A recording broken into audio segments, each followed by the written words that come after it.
ये कहानी उस ज़माने की है जब आज की तरह मोहब्बत नहीं होती थी।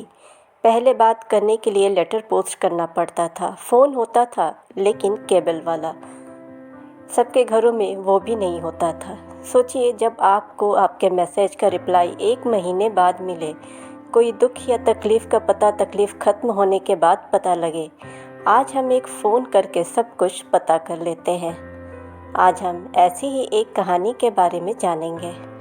कहानी 90 के दशक की है। अजीत उस समय करीब 18 साल का होगा और स्कूल ख़त्म करके कॉलेज में आने वाला था। उस ज़माने में कॉलेज भी कम हुआ करते थे, लेकिन अजीत जिस शहर में रहता था वहाँ कॉलेज था।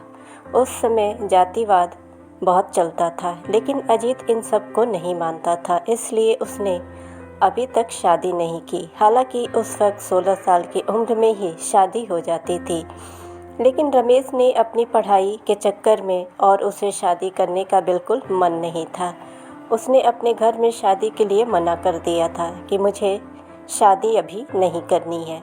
और फिर मिली उसे सफ़िया। सफ़िया मुसलमान थी और पढ़ने के लिए अपने नाना नानी के घर आई थी।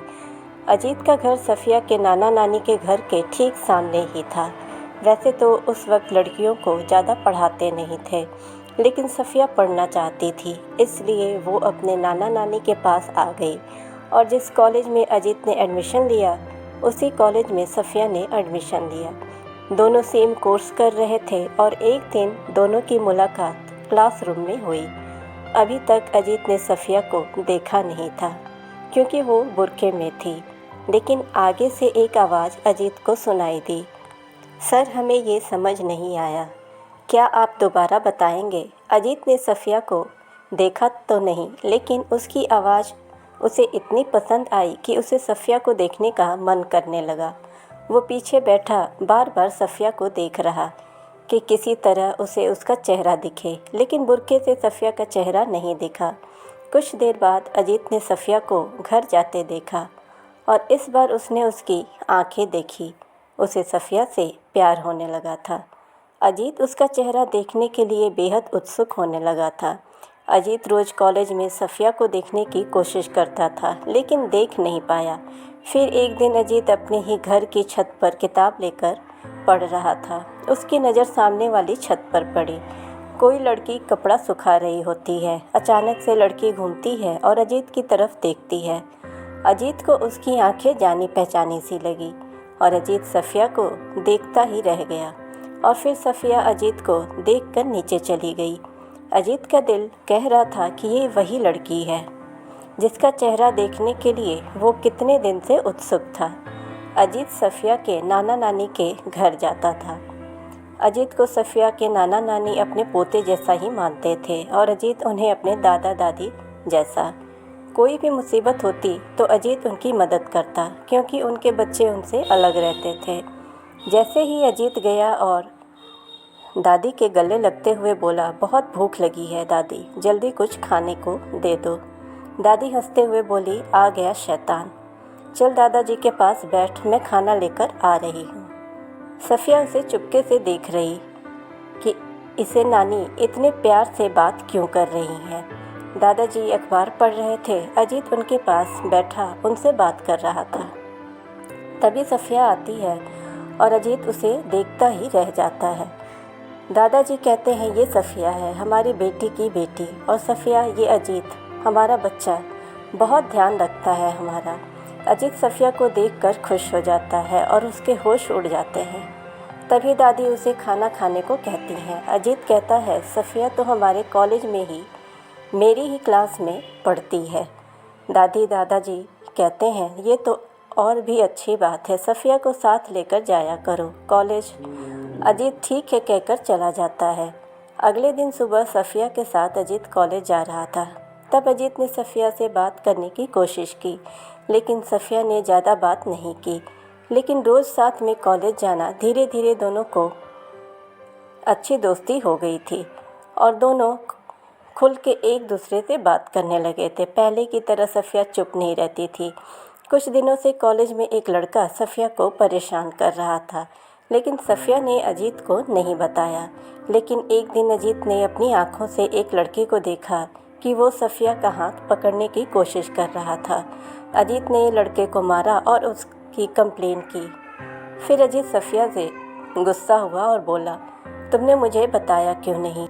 और बस सफ़िया अजीत की सुनती रही। धीरे धीरे सफ़िया को अजीत से प्यार होने लगा था, जबकि अजीत पहले से ही सफ़िया को अपना दिल दे बैठा था। कोई उसे गंदी नज़र से देखे अजीत को ये बिल्कुल भी पसंद नहीं था, इसलिए हर वक्त अजीत सफ़िया के साथ ही रहता था। एक दिन अजीत और सफ़िया एक दूसरे को छत से देखकर मुस्कुरा रहे थे। दादी ने दोनों को देख लिया। जब अजीत दादी के पास गया तब दादी ने मुस्कुरा कर कहा, अपने दिल की बात उससे कह दी है ना या नहीं? अजीत ने जल्दी में जवाब देते हुए कहा, अभी कहाँ बोल पाए दादी। और अजीत को एकदम से याद आया कि दादी को कैसे पता चला। और फिर दादी ने कहा, साथ अच्छे लगते हो, जल्दी सफ़िया को अपने दिल की बात बता दे। अजीत, दादी कहीं मना न कर दे, इस बात से मुझे डर लगता है। दादी कुछ ही दिनों बाद घर चली जाएगी, वो फिर बैठा रहना, कोई और ले जाएगा उसे शादी करके। अजीत, नहीं नहीं दादी, शुभ शुभ बोलिए। अजीत अगले दिन ही रास्ते में सफ़िया को अपने दिल की बात बताते हुए कहता है, सुनो सफ़िया, मैं तुमसे बहुत प्यार करता हूँ और तुमसे शादी करना चाहता हूँ। सफ़िया मुस्कुराते हुए चली जाती है और शाम को घर आने को कहती है। अजीत शाम को घर आ जाता है। सफ़िया के नाना नानी और सफ़िया बैठे होते हैं। सफ़िया सब कुछ बता देती है अपने नाना नानी को।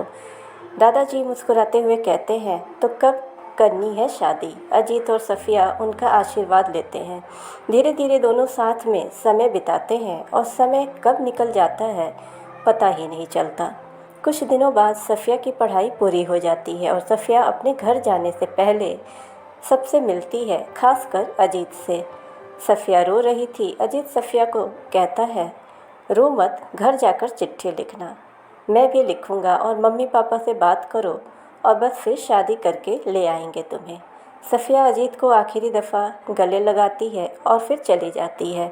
घर जाकर दोनों एक दूसरे को चिट्ठी लिखते हैं। करीब 20 दिन लग जाते हैं दोनों की बात एक दूसरे तक पहुंचाने में, जब तक दोनों एक दूसरे की चिट्ठी का इंतज़ार करते रहते हैं। एक दिन सफ़िया के नाना नानी ने सफ़िया के माता पिता से बात की अजीत और सफ़िया की शादी के लिए।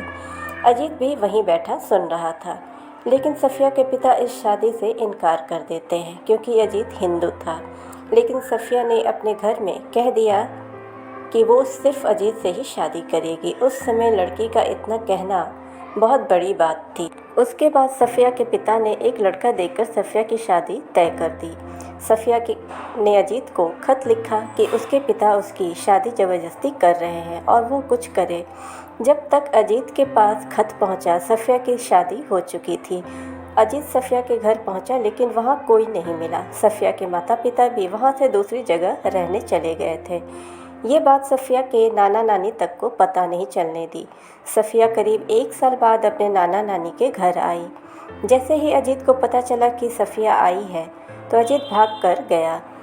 अजीत ने सफ़िया को देखा। सफ़िया नज़रें झुकाए खड़ी थी और अजीत को नहीं देखी, क्योंकि अगर वो अजीत को देखती तो फिर वापस नहीं जा पाती, फिर दुनिया उसे कलंकित कहने लगता। सफ़िया के आँखों के नीचे काले गड्ढे पड़ चुके थे। सफ़िया का चेहरा देख अजीत समझ गया था कि सफ़िया वहाँ खुश नहीं है।